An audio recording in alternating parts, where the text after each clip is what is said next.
Hey, big old peace and shalom, man. This is Moray Elihu, and we here with Deja. Deja and this thing. And so, one of the questions I just asked her was concerning Black Americans. FBA is Foundation of Black Americans. What's so special about us for us to be going through the things we've been going through? What would you say is so special for us concerning everybody else on the planet? Why I think African Americans are so special? Well, I think that our liberation has to do with the world's liberation. And I think that because I feel like it's like, I call it the plot, right? Like we have to really understand how important we are so that we understand how we need to really lead our lives. So if we start today and we go back, like what happened before today, right? Our civil rights leaders, they were fighting for us. Before that, there was the liberation movement, trying to get people, or hold on. Before the civil rights, it was the liberation movement. Before now, we had like the Black Panthers, right? Before the Black Panthers, we had like civil rights, and then there was this whole liberation movement, right? So pretty much, what I'm trying to say is that like we came from Africa, right? And we can't forget that a lot of our struggle as African Americans has to do with us remembering who we are and not letting go of those values. So why were we taken from Africa, right? If we go back there, we were some of the smartest people. Okay, we built a lot that this world is standing on today. Okay, we were taken in our knowledge, our importance, our high culture essentially was hijacked. We went through like kind of like one of the biggest strippings of a culture that anybody on this planet has been through. But why, right? Why? Because it was something that our lineage brings to the world that has to do with genius, that has to do with, healing, that has to do with, the essence of like life. Like when we were in Kemet and we had these pyramids, called universities, and we taught the world, about how to do things like math, science, agriculture, like on bigger scales. Like we are people that like wants to help the world evolve, and understand who we are and ourselves. Right, and that's kind of what the world is missing today. Once our empire was hijacked, that's when the world flipped, and we kind of still are like living out that moment. When there was a point in time when the world was really like evolving, and then the system kind of switched, right? And so bringing that into play today, who are we as African Americans, right? Why does our liberation have to do with the world? Okay, we thinking that we trying to be free, get our freedom and get our rights from white people, and we haven't for so long. Why? Because our freedom is bigger than that. It's bigger than being free in this system. We trying to get money so we can say that we got money in this, this system of currency. But really, our freedom has to do with us remembering who we are, what we bring to the world, what genius we bring to the world, what was our empire, our high culture, what are we about? So it's bigger than just you have money. It's about our spiritual liberation. Notice how Black people's impact spreads around the world, Think about hip hop, right? Hip hop is something that like we kind of started, but like you can see it as effects, how it transcends. So it's something about our energy. If we move into our energy, this energy will affect the world. So why are we so important? Well, Black people, you have this come from this original, empire that was helping the world. This empire gets taken into this other empire that's now trying to, keep the world in its own mindset, right?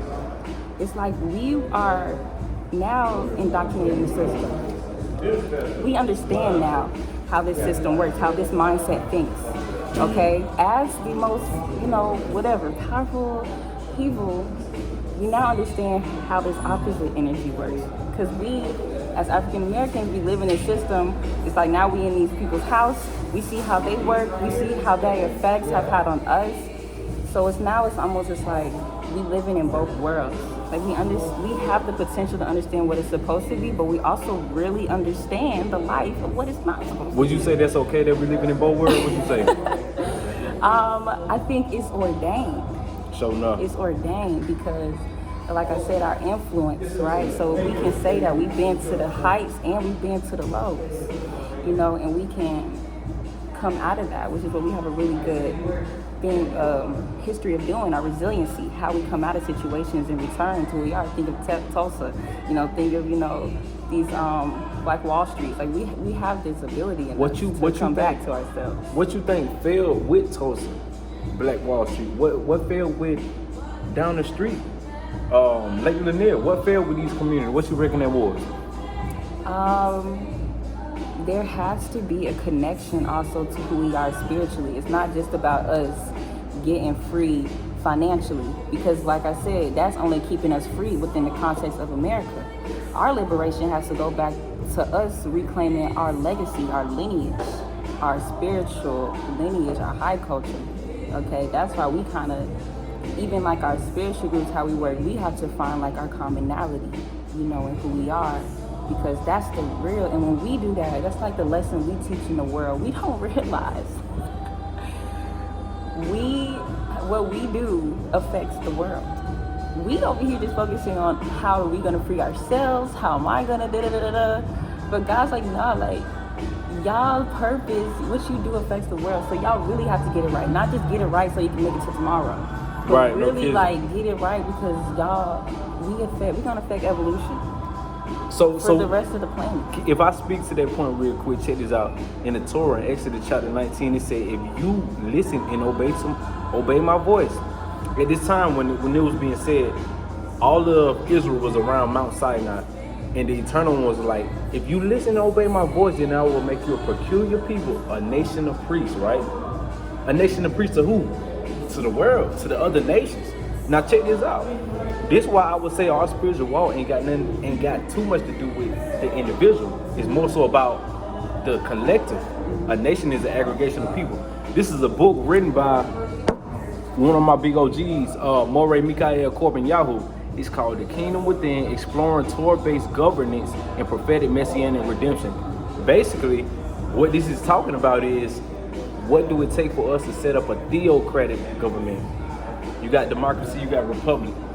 But we want a theocratic government, meaning our sovereign, our autonomy, which is within a spiritual power. We wouldn't have a king. We wouldn't have a president. None of that. Our sovereign power is in a spiritual power. You see what I'm saying? And this is what Exodus 19 talking about, us being a nation of priests. We affecting the whole world with this government that we supposed to be setting up. So with that being said, I kind of want to go back to Tulsa, what you just mentioned about those different people. You said that the spiritual element was not involved, which is what caused them to fail, or even get infiltrated to the point where they was being bombed. Would you say that?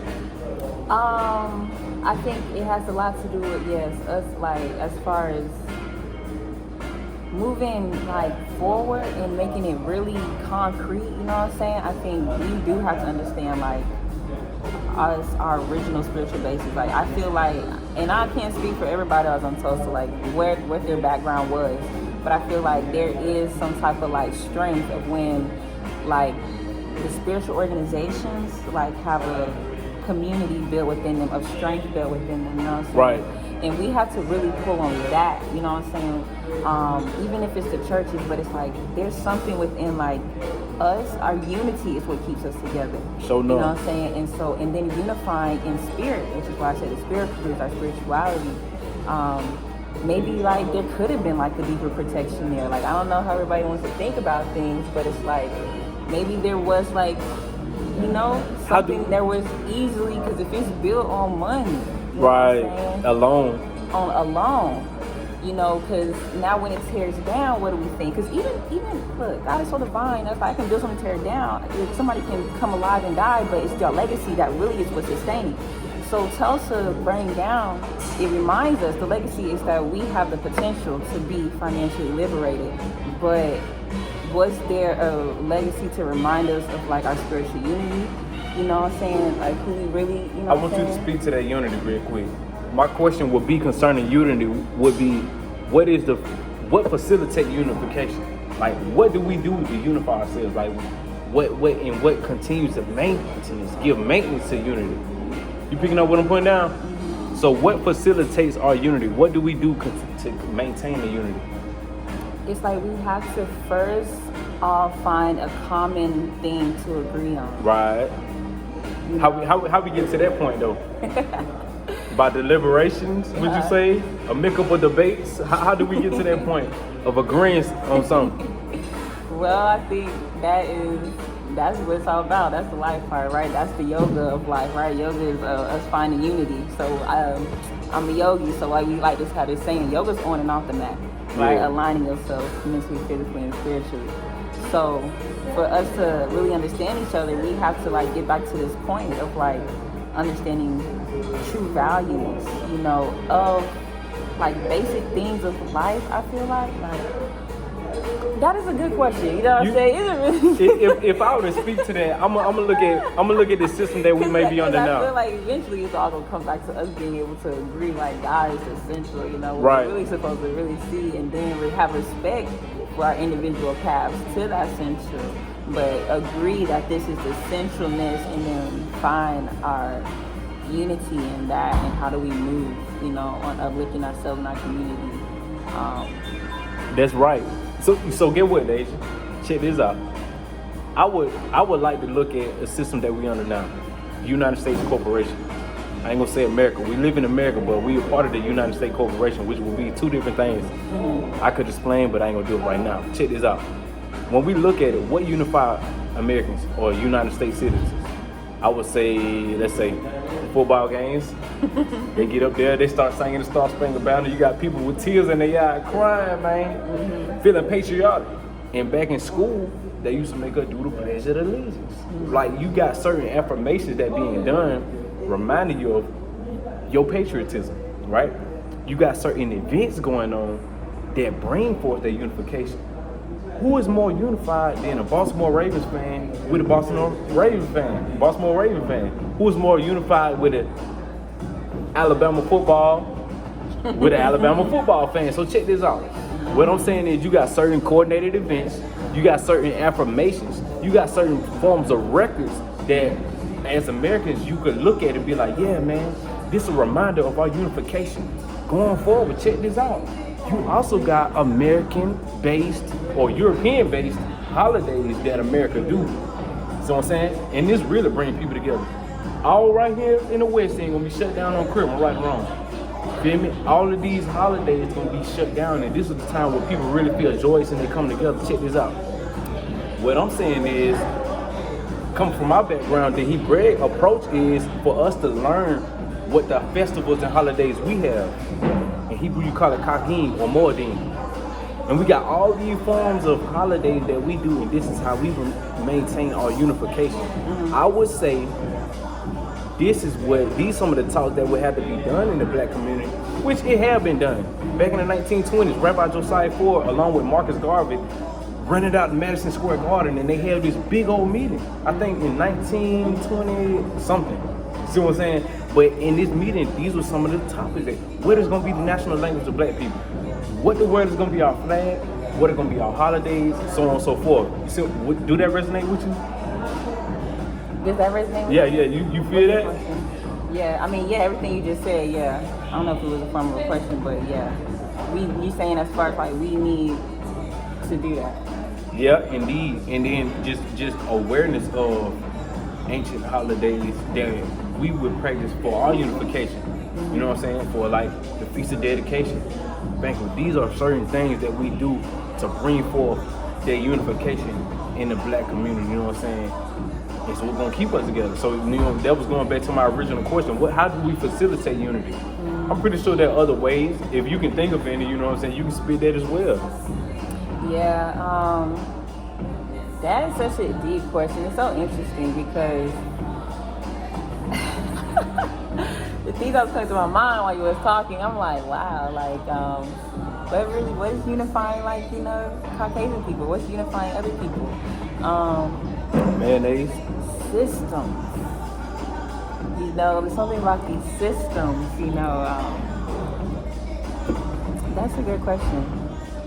I feel like,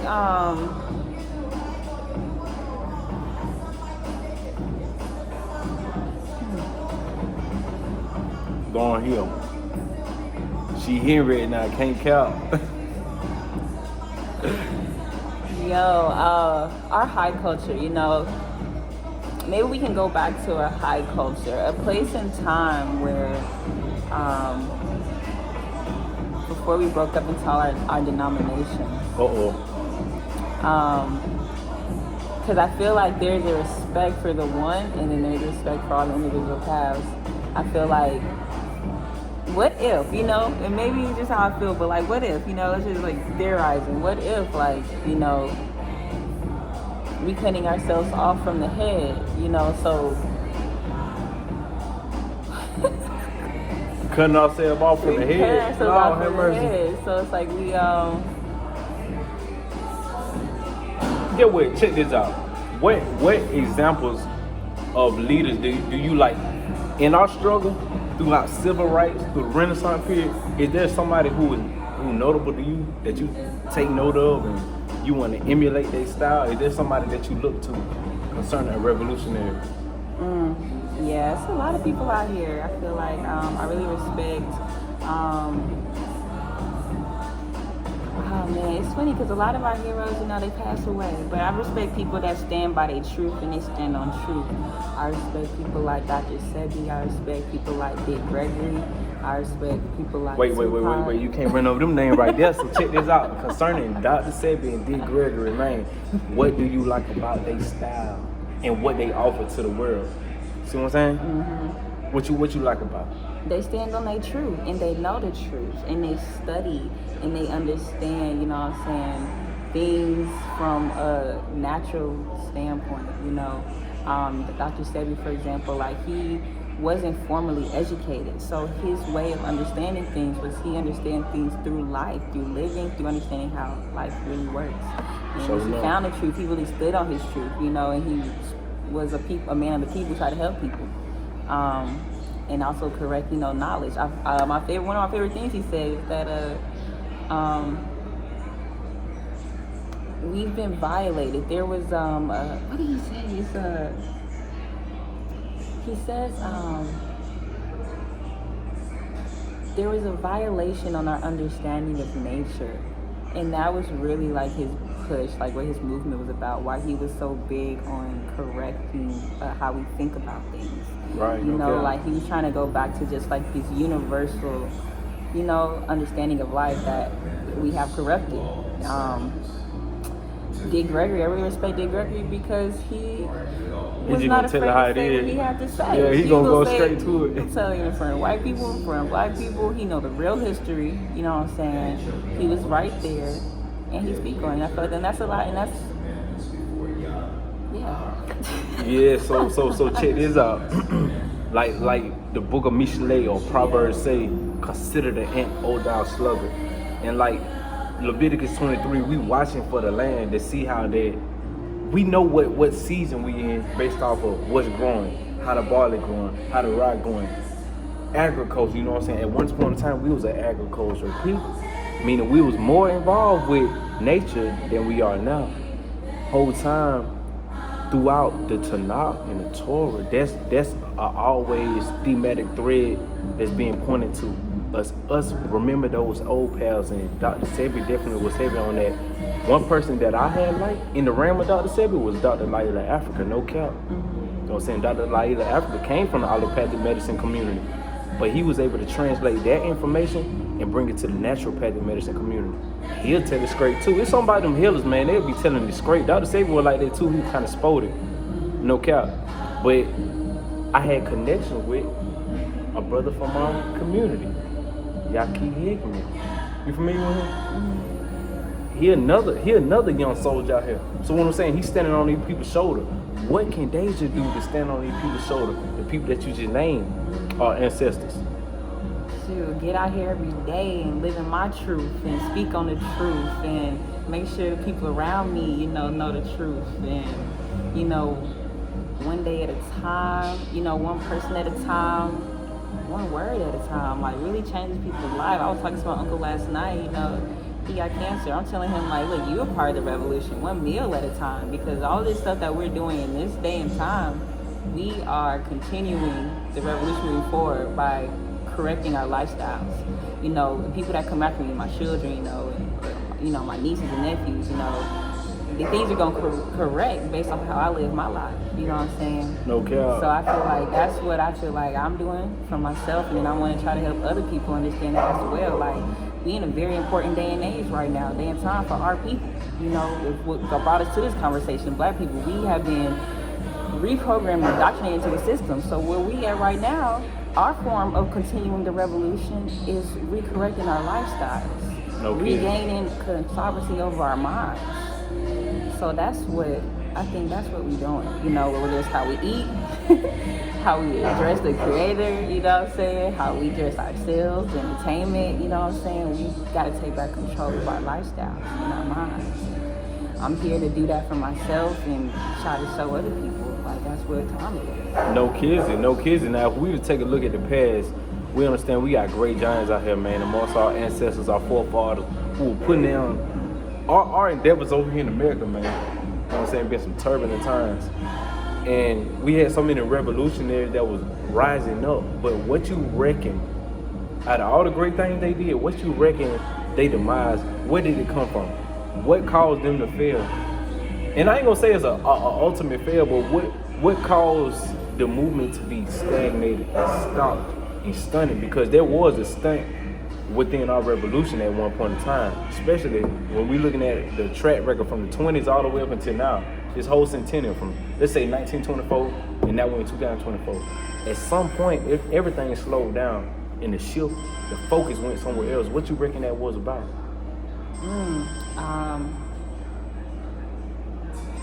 A couple of things. Or do you recognize that? Did you recognize the shift? Yeah. I do. One of the things is, you know, us just trying to find acceptance in this system instead of staying connected to our liberation and how do we want to recreate, you know, outside of this system. You know, and a lot of the movements, they started, and that's what's so special about this community, because a lot of the movements kind of like was getting, you know, snuffed when they started getting international. You know, when Martin Luther King started going where they're talking to Gandhi, when, you know, Marcus Garvey trying to just go to Africa, you know, at certain points when it starts getting like us branching out, you know, there's like something starts to shift. So I think that, Wait, so look, I don't want to run over that. You said whenever we branch out, something starts to shift, right? So that means that's maybe where our importance is really at. Because if that's being targeted, it holds some type weight, right? What can we take from that? That means we probably need to make our connections outside of the United States as well? Shoot, I mean, I was talking to some Africans. They say that they really like when African Americans come over there because they really like Americans, but they want to do business with their people, you know, so yes. Yeah, because, you know, white Americans, or that mindset has had an impact on people outside of our culture that sometimes aren't rubbing the right way. But people appreciate America for like its stability, for, you know, its gathering of the world, the melting pot energy, whatever it is, you know? Yeah. So they want to deal with America, but not necessarily white Americans. So maybe that's where our importance comes is because we're also people of the world that understand, though, this system, though. So we're like a combination of indigenous people, but that also understand this like commercialized reality, you know? So it's almost like we also transmuters. You know, they say about melanin. Melanin has the power to transmute things, change things, take it, you know, higher. So that's probably where our importance is. So if the U.S. government might be targeting, and I'm saying U.S. government because, let's say J. Edgar Hoover, who was a passing white black boy. See what I'm saying? He created the Federal Bureau of Investigation. After it was the Bureau of Investigation. Check this out. This is the reason why so many movements started to fail, you know what I'm saying? Him going in, infiltrating the system, killing these folks, and tearing down the system inside out, no kissing. So I'm gonna say, the group that was being targeted is whenever people started going across seas. When Malcolm X went across seas, he came back before you know it, he got hit up. See what I'm saying? Check this out. So we know it's an importance of us establishing connections outside. Another thing I want to bring up. Even the guy who started hip hop, he had a whole scandal too. When he went to Africa, came back talking about the Zulus and Zulu Nation and all that stuff right here, then he comes out with a scandal. So it's like something about like this. The Zulu Nation, like what KRS-One affiliated with. Tupac Remember Tupac shot the police and he never get hemmed up. Why he didn't get hemmed up? Because Tupac had started to develop and have connections with African countries, man. So you got a big brother. Big brother like, hey, no, America, you ain't finna do this and that to that person. Cause you gotta deal with us now, another country. Man, what?